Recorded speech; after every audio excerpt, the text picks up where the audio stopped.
Good morning, students. How do you feel today? It's a very pleasant weather. Okay, today I am going to teach a poem, The Ball, the Poem. The Ball Poem. It has been written by John Berryman and from your book First Flight, Class 10th, CBSE Board. Class 10th, CBSE. In this poem, the poet wants to tell us that how a person loses his things, possession. So let's begin the poem. The poem starts when a boy, a child, plays with his ball, and he plays with ball very confidently and very happily. And the poet sees all these things.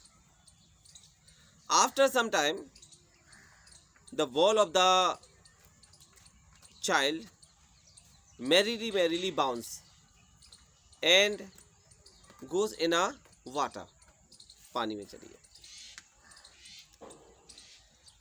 When the ball goes to in water, he feels, the child feels that he lost his things.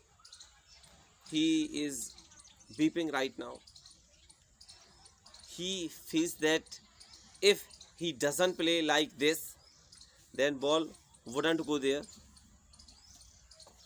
तो इस poem में poet बता रहे हैं कि कैसे एक बच्चा जो कि एक बॉल के साथ खेल रहा है, वो उसकी बॉल खेलते खेलते एक पानी के गड्ढे में चली जाती है.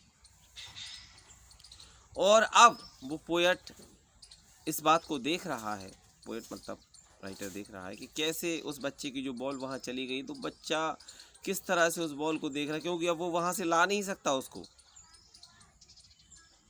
इस समय पे पोएट ने सोचा कि क्या मैं उसको एक नई बॉल खरीद के दे दूं, क्योंकि पोएट के पास तो काफ़ी पैसा था. लेकिन फिर वो सोचता है, पोएट सोचता है कि अगर हो सकता है मैं इसको दे दूं, लेकिन इसको तो वही बॉल चाहिए. इसको तो वही बॉल, जैसे आपने देखा बहुत सारे बच्चे रहते हैं वो अपनी चीज़ों से खेलते रहते हैं. जैसे कोई लाल बॉल से खेलता है, कोई किसी से. तो यहाँ बॉल का मतलब ये नहीं है कि सिर्फ बॉल ही है. मतलब यहाँ पे एक सिंबल है, कोई आपका टॉय, कोई आपका कीमती टॉय, कोई भी आपका मतलब ऐसा खिलौना जिससे आप खेलना पसंद करते हैं, जिससे आप खेलना पसंद करते हैं. तो ऐसी चीज़ और अचानक वो गायब हो जाए या चली जाए, तो क्या आप उसके लॉस के लिए तैयार हैं?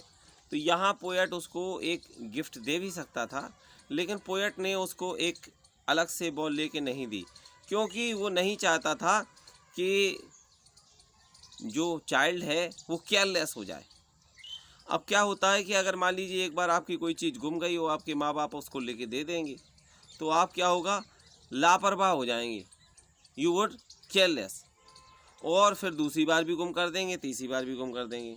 लेकिन क्या अगर मान लीजिए आपको एक बार जो चीज़ गुम हो गई, फिर उसको बाद नहीं मिलती है आपको, तो आप क्या महसूस करते हैं कि जो हमारा जो सामान है, हमारा जो प्रोडक्ट है, हमारा जो खेलने का खिलौना है, वो एक बार जाता है तो दोबारा नहीं मिलता है. तो फिर वो इस चीज़ के लिए रिस्पॉन्सिबल हो जाएगा, केयरफुल हो जाएगा और अपनी चीज़ों को संभाल के रखेगा. लेकिन यहाँ पे जो पोएट है, पोएट वो देख रहा है बच्चे को, उसका जो बॉल चला गया है, तो ये सोच रहा है कि अगर मैं उसको ये बॉल दे दूँ तो वो केयरलेस हो जाएगा, और ये वो चाहता नहीं है. क्योंकि हम अपनी पूरी ज़िंदगी में, जैसे एक बच्चा होता है, बच्चे से आप टीनेजर होंगे, टीनेजर से यंग एज में आएंगे, यंग एज से एडल्ट होंगे, बड़े होंगे, फिर बूढ़े भी होंगे. ठीक है, तो इन सारी एजेस में हमें बहुत सारी चीज़ों को खोना पड़ता है. बहुत सारी चीज़ें, जैसे मान लीजिए आपके कोई रिलेशन हो, है ना, कोई ऐसा व्यक्ति हो जो आपकी ज़िंदगी से चला गया है, कोई ऐसी चीज़ है जो आपकी ज़िंदगी से चली गई है और वो वापस लौट के नहीं है, तो फिर आप कैसे उससे उस माहौल से स्टैंड अप होके निकलते हैं, मतलब कैसे आप वहाँ से निकलते हैं, कैसे आप उस माहौल से निकलते हैं, कैसे अपने आप को सर्वाइव करते हैं और कैसे आप जीने के लिए अग्रसर रहते हैं।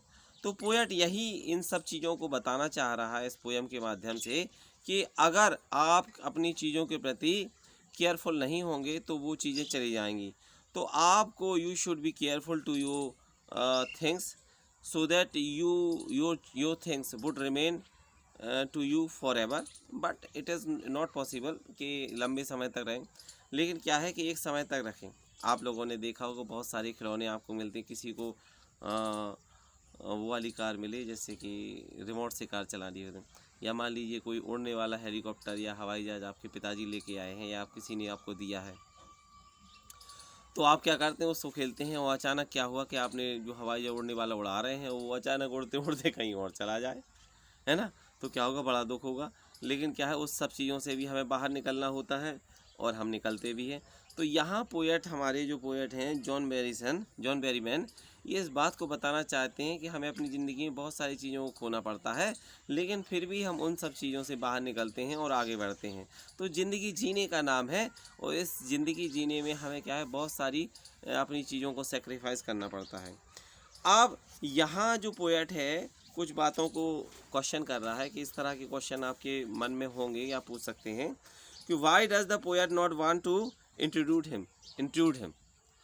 तो पोएट क्यों उसको मदद नहीं करता, क्यों उस बच्चे की मदद करने का करता है। जैसे कि मान लीजिए आप लोगों ने देखा होगा, हम भी देखते हैं कुछ बच्चे परेशान हो रहे हैं किसी तरह, तो हम क्या करते हैं, उसको दे। लेकिन पोएट यहाँ पे उस बच्चे को कुछ सीख सिखाना चाहता है। वो चाहता है कि बच्चा सीखे कि कैसे अपनी चीज़ों को पजेस करें, कैसे अपनी चीज़ों के प्रति रिस्पॉन्सिबल हो, कैसे हम उन चीज़ों को प्रोटेक्ट करें से so that they would remain for a long time. And another thing, world of possession के बारे में हमने आपको बताया था कि पोजेशन मतलब कि किसी चीज़ पे आपका अधिकार है। और ज़िंदगी में हमेशा हम बहुत सारी चीज़ों पे अधिकार रखते हैं और ये ज़रूरी नहीं है कि वो हमेशा बनी रहें, ठीक है, वो गुम भी हो जाती हैं। तो हमें इस पोएम के माध्यम से एक सिंबल लिया गया है, इसके माध्यम से ये बताया गया है कि कैसे हम उन सब चीज़ों को अपने पास सुरक्षित रखें और ये प्रयास करें कि वो चीज़ें हमसे गुम ना हो। दूसरा ये है कि हम अपने जीवन में हमेशा ये तैयार रहें कि अगर कोई भी चीज़ जाती है तो हम कैसे वहाँ से स्टैंड अप होकर निकल के बाहर आएँ, कैसे हम अपने आप को सर्वाइव करें, कैसे बड़े से बड़ा रिलेशन भी अगर आपकी ज़िंदगी से चला गया है, ठीक है, तो भी आप उस सब चीज़ों से बाहर निकलें और ज़िंदगी को जिएं, क्योंकि ये ज़िंदगी बहुत खूबसूरत है। इस ज़िंदगी में अपना जीने का एक हुनर देखें, अपनी लाइफ बनाएं और हमेशा ज़िंदगी को अग्रसर रहें और अपनी लाइफ को खुश मतलब ब्यूटीफुल बनाएं और दूसरों के जीवन में भी खुशियाँ बिखेरें। Thank you.